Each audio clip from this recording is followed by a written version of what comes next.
Hi everyone, my name is Lacy Campbell, and today I will be talking with you about Edible Schoolyard New Orleans, which is a signature program of First Line Charter Schools. So, first, a little bit about me. So, currently, I am a master's student at Tulane School of Public Health and Tropical Medicine, and there I am a scholar in the Center of Excellence in Maternal and Child Health, which is how I came to be with you today. Um, so, going back a little bit, I received my Bachelor's of Science in Nutrition Science from Auburn University in 2016, which is located in Auburn, Alabama, and also where I'm from. And so, I spent 2 years after graduating working in the nonprofit field where I did a lot of grant reporting and grant proposal writing. But I knew that that's not what I wanted to do forever. But I realized in college that I did not want to be a healthcare provider, but I still am very passionate about um, social justice, especially through health by increasing access to health. And so, after talking with my college advisor and searching around at a few graduate programs, I came to Tulane specifically because I could get a master's in maternal and child health, which is an area of interest that's very near and dear to me. And so you can see on the screen, you can see a picture of me with my parents and my sisters and my grandparents, and then also my dog, Josie. Um, okay, so Edible Schoolyard. So firstly, through the Center of Excellence in Maternal and Child Health, I was able to partner with Edible Schoolyard. And so I have been volunteering with them for a year and some change. And so they're a program that's near and dear to my heart. So first of all, who is Edible Schoolyard? So they were founded in 2006. And so they're a program in 5 charter schools in New Orleans that seeks to change the way children eat, learn, and live. And so their goal is to empower generations of children to build healthy relationships with food, themselves, the natural world, and their community. And so through this program, the students are involved in all aspects of planting, growing, harvesting, preparing, and enjoying food together. And so they really want to cultivate a sense of pride and responsibility for our land and natural resources and to develop a love of fresh food. So, a little bit of background. In the United States, about 1/3 of youth are overweight or obese. And so, while there aren't that many studies available on state specific obesity prevalence, one from 2015 estimated that Louisiana has the highest adult obesity rate in the nation. And so in New Orleans specifically, a 2010 survey estimated that 18% of 4 to 18-year-olds are overweight and about 25 were considered obese, which is a really high number. And so, especially in public health, we know that there are socioeconomic disparities in healthy food access. And so it's not always personal responsibility, but it's also the environment we live in that can either increase or decrease our access to healthy foods. And so many of the families served by Edible Schoolyard live in neighborhoods that are characterized as food deserts or food swamps. And so food desert is a pretty common term, just meaning that within a mile or two of where you live, there's no access to food. But one term that actually comes out of some academics here in New Orleans is the term food swamps. And so these areas are serviced by small food stores or corner stores with high calorie, low nutrient food and drinks and limited or no access to affordable fresh produce. So what this looks like is just a lot of corner stores or gas stations that you can walk to in your neighborhood. And so they have a lot of food options, but the food options are not ones that are healthy. So, why an edible schoolyard? More than 1/3 of school-age children's daily nutritional intake occurs in school, making this a prime setting for an intervention. And so we know that a lot of kids get breakfast, lunch, and snacks while at school. And so if we could intervene at this level, then we could increase their access to healthy food. And so school-based kitchen garden programs have been associated with improvements in children's preferences and knowledge surrounding healthy eating and increased daily fruit and vegetable consumption. Research shows that when children share their gardening experience at home, parents have been more encouraging of fruit and vegetable consumption and increased accessibility and availability of fruits and vegetables at home. And so the picture in the bottom right corner is from the garden at Green Charter School, which is where I've been volunteering. And those are just some beautiful flowers in the fence that they have. And so they really try to make the garden a beautiful space to be and to work in for the students. So, Edible Schoolyard's mission is to teach children to make healthy connections through food in the natural world. In the upper right-hand corner, first I want to give a little note that all the pictures here have been published online on Edible Schoolyard's public Instagram, and so all the parents have given consent to their children's pictures being shared. And so those are a picture of a few of my fourth graders helping each other tie their aprons before class.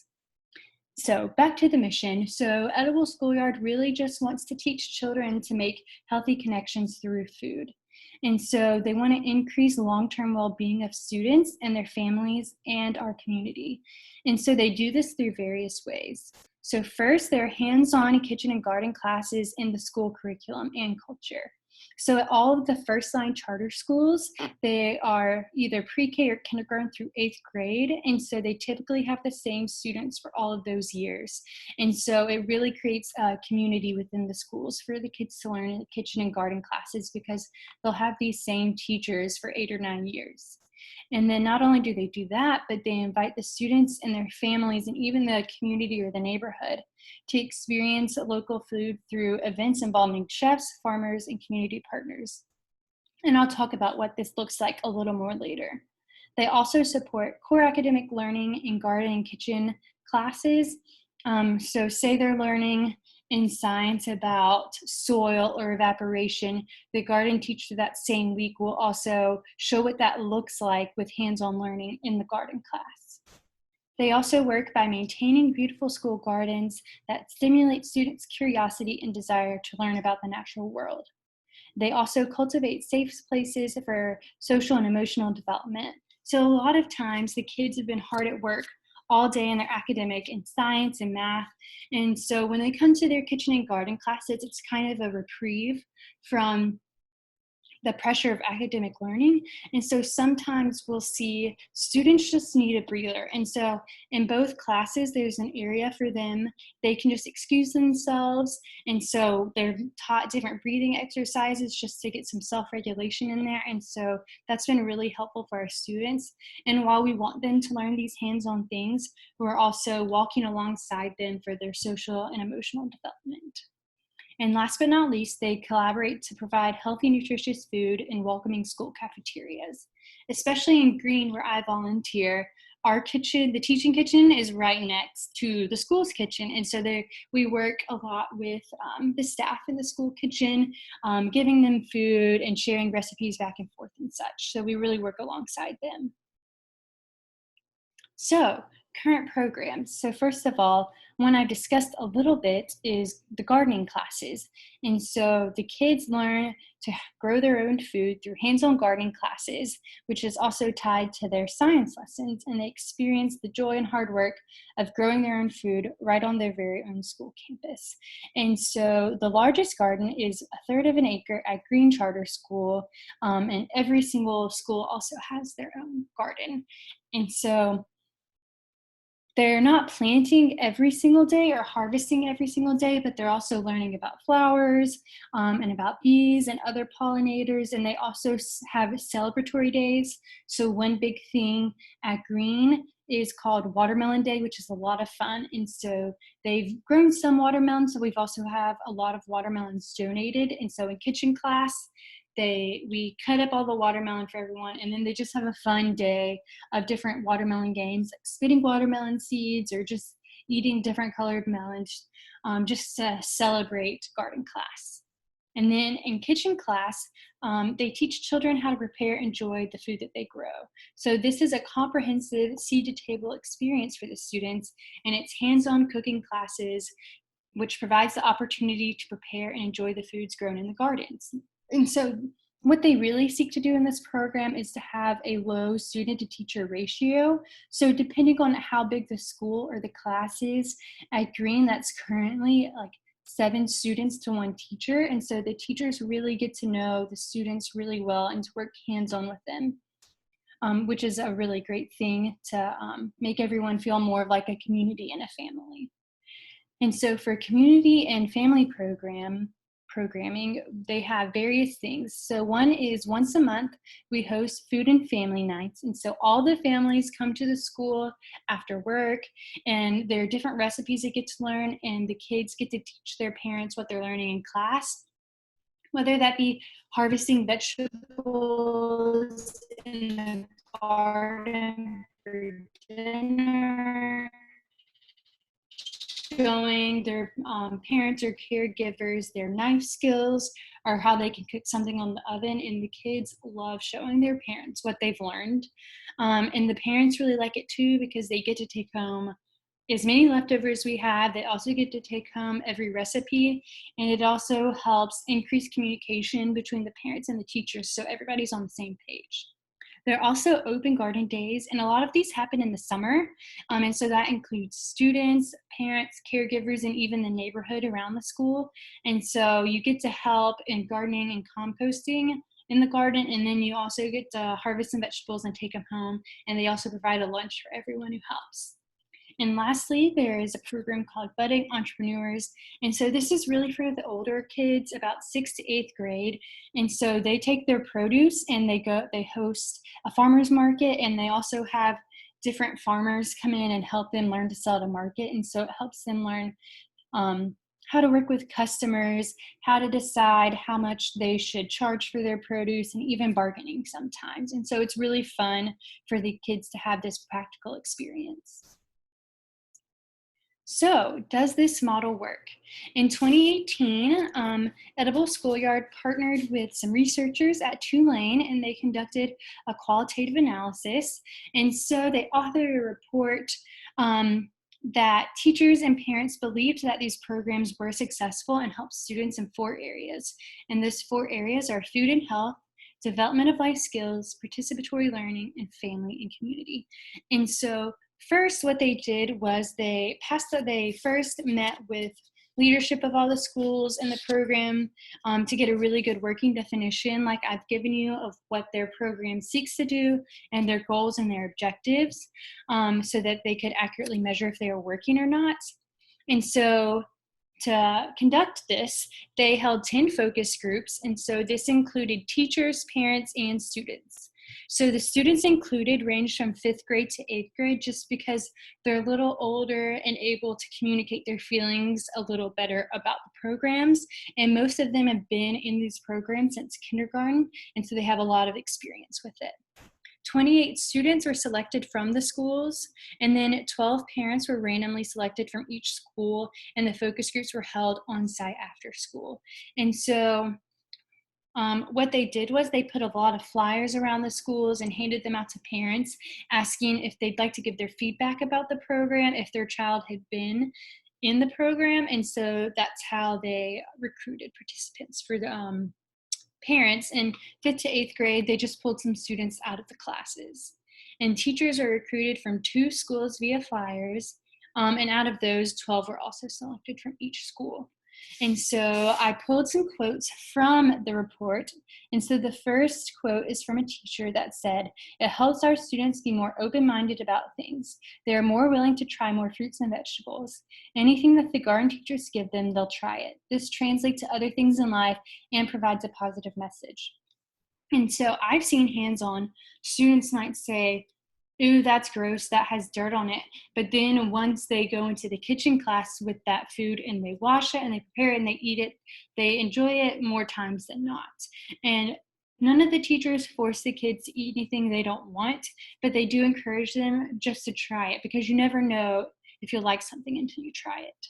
And then another quote from a parent said that, "My daughter's exposed to different things, experiences in the garden. She wants to plant things. We planted a few vegetables and she is picking up something."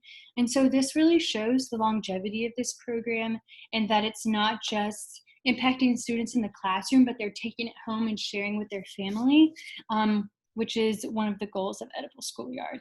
And the picture down below is a middle school student. And so what they did this day was they created their own pizza dough, and then they harvested a few vegetables, and they made their own sauce, and then they made their own pizzas in class, and they really enjoyed that because they did everything themselves from start to finish. And so they really took ownership of the recipe, which is what we like to see in our older students.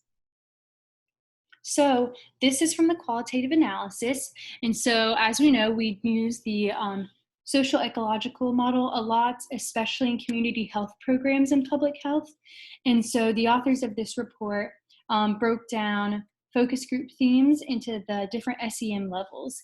And so you'll see the SEM level on the left, the core themes in the second column. And so they broke those down into 4 themes, such as life skills, food and health, family and community, and then experiential participatory learning environment. In the middle, you'll see the theme subcategories. So these are really the things that students and teachers kept saying. And on the right, you can see which group reported these findings. And so I'll just talk about a few. And so the first one is that the program teaches life skills. And so this was shown in students, parents, and teachers. So they learn life skills such as how to use a knife safely, how to cook things, how to use a gas stove. And so this really helped, and the parents really liked this because then the students would come home and be able to teach their parents a few things or bring home new recipes or cook dinner for them. And then another one is that students understand food sources. So a lot of times, especially right now, we're not as connected to our food sources as people were in the past because we're not farming as much and we're not as connected to our farmers. And so through this program, students really understand where their food is coming from, and they learn to ask questions about that. And then one thing that I'm really proud of is that students are more open to trying new foods. So before, they may not have liked the food, but once they see it from start to finish, maybe from a seed to a bell pepper, they're more likely to try it. And so this just shows that the goals that Edible Schoolyard set out to attain, that they are attaining. So this is Myron, who used to be a first grader at Green Charter School, said that in kitchen class we made some breakfast sandwiches. They had every food group. I've never had those before. I didn't even know about them, but I liked them. So again, this just brings home that you don't know what you like until you try it. And so this is really increasing students' access to trying new things, which is awesome. So if you want to connect with Edible Schoolyard, I've included some links to their website if you're interested in volunteering, their Instagram and their Facebook. And I know that myself and a few other organizations at Tulane have volunteered with our different student organizations, and they really find Edible Schoolyard really appreciates that. So like you can go help out in the garden, and so that's what I really enjoyed. And one of the schools, I don't remember which one it is, but they have pigs and goats, and so it was really fun to volunteer at that school. Then here are my references for various statistics I used, the Tulane qualitative analysis, and a few other things. And then if you have any questions, please feel free to contact me at lcampbell1@tulane.edu. And again, thank you so much for your time. I'm sorry I couldn't be there in person with you, but I hope you all stay well and stay healthy. Have a great end of your semester. Thank you so much.